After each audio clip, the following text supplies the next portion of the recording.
हम दुश्मनों के खिलाफ सिक्योरिटी फोर्सेस की कार्रवाइयां जारी। डेरा इस्माइल खान में मुख्तलिफ ऑपरेशन, 27 दहशतगर्द जहन्नुम वासिल। दहशतगर्द सिक्योरिटी फोर्सेस के खिलाफ मुतअद्दिद कार्रवाइयों में मुलव्विस थे। मारे गए तकरीबकारों से असलहा, गोला बारूद और धमाका खेज मवाद बरामद। दराबन में दहशतगर्दों ने बारूद से भरी गाड़ी चेक पोस्ट से टकरा दी।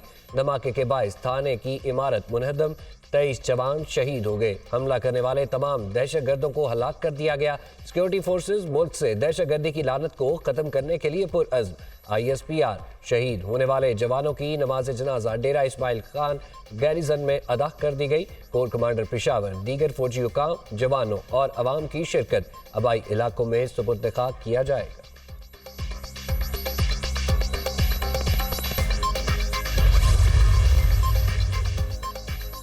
दहशतगर्दी में अफगान अनासर के मुलव्विस होने का मामला। पाकिस्तान का अफगान अबूरी हुकूमत से शदीद एहतजाज। अफगान नाज़िमुल अमूर दफ्तर खारजा में तलब, एहतजाजी मरासला हवाले किया गया। DI खान हमले की जिम्मेदारी TTP से वाबस्ता एक दहशतगर्द ग्रुप तहरीक जहाद पाकिस्तान ने कबूल की है। हमले के नतीजे में 23 सिक्योरिटी एहलकारों की शहादत हुई। अफगान हुकूमत दहशतगर्द गिरोहों और उनकी पनाहगाहों के खिलाफ फौरी तौर पर कार्रवाई करे। हमले के मुर्तकिब अफराद और TTP की क़यादत को पकड़कर हुकूमत पाकिस्तान के हवाले किया जाए। अफगान अबूरी हुकूमत अपनी सरजमीन पाकिस्तान के खिलाफ दहशतगर्दी के लिए इस्तेमाल होने से रोके। तर्जुमान दफ्तर खारजा।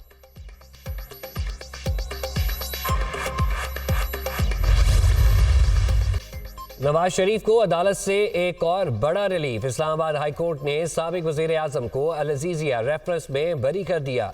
कायद मुस्लिम लीग नून की अल-अज़ीज़िया रेफरेंस में सजा के खिलाफ अपील मंजूर। अदालत ने एहतसाब अदालत का फैसला कलअदम करार दे दिया। चीफ जस्टिस आमिर फारूक की सरबराही में 2 रुकनी बेंच ने महफूज फैसला सुना दिया।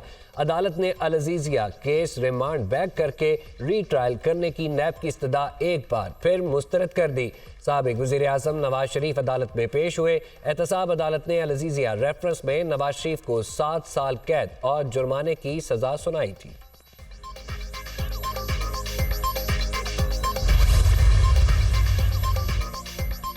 मफरूज़े की बुनियाद पर सजा नहीं दी जा सकती। जिस दस्तावेजात की बुनियाद पर आप बात कर रहे हैं वो फोटोकॉपी है। फोटोकॉपी को बतौर सबूत पेश ही नहीं किया जा सकता। अगर इस दस्तावेजात को दुरुस्त मान भी लिया जाए तो भी साबित नहीं होता कि नवाज शरीफ का अल-अज़ीज़िया और हिल मेटल से कोई ताल्लुक है। अपने वक्त के ये मशहूर ज़माना केसेस हैं।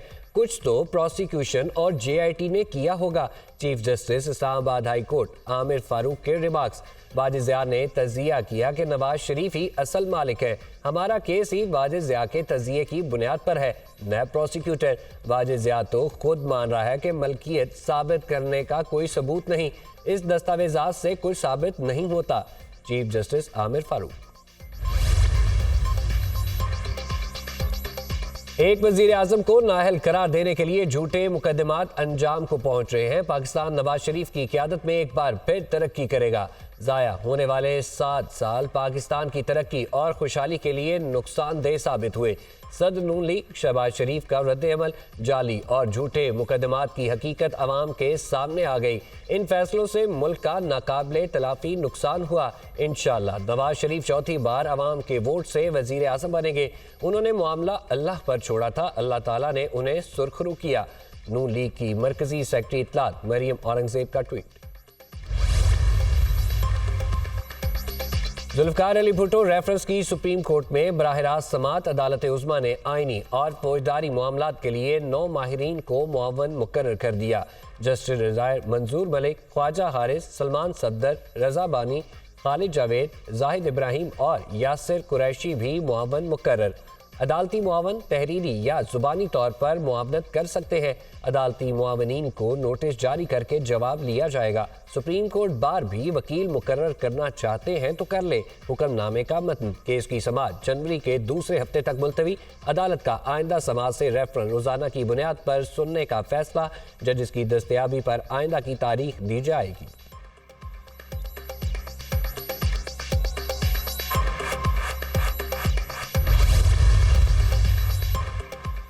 और फांसी का फैसला सुप्रीम कोर्ट से बरकरार रहा और नजरसानी की अपील भी मुस्तरद हुई। अटॉर्नी जनरल, आप हमें अब इस रेफरेंस के काबिल समात होने पर मुतमिन करें। बताएं, आर्टिकल 186 के तहत कानूनी सवाल क्या है? जो फैसला हतमी हो चुका उसको टच नहीं कर सकते। जस्टिस मंसूर अली शाह के रिमार्क्स, जो ट्राइब्यूनल बनाया गया था उसका नाम क्या था, वो बात करें जो सामने है। अफसोस है इतने अरसे से सदारती रेफरेंस पर सुप्रीम कोर्ट में समात नहीं हुई। कौन से सदर ने ये रेफरेंस भेजा था? चीफ जस्टिस का इस्तफसार, ये रेफरेंस सदर आसिफ अली जरदारी ने भेजा था। अटॉर्नी जनरल का जवाब, हर कानूनी वारिस का हक है कि उसे सुना जाए। ये सदारती रेफरेंस है तो क्या हुकूमत इसको अब भी चलाना चाहती है? चीफ जस्टिस का अटॉर्नी जनरल से मुकालमा, मुझे हदायत है कि सदारती रेफरेंस को हुकूमत चलाना चाहती है। अटॉर्नी जनरल का जवाब, दौरान समाअत चीफ जस्टिस ने बेंच तश्कील पर वजाहत कर दी। एक सीनियर मेंबर बेंच में शामिल नहीं होना चाहते थे। 2 और जजेस ने जाती वजूहात पर माजरत की। इसके बाद 9 रुकनी बेंच तश्कील दिया गया।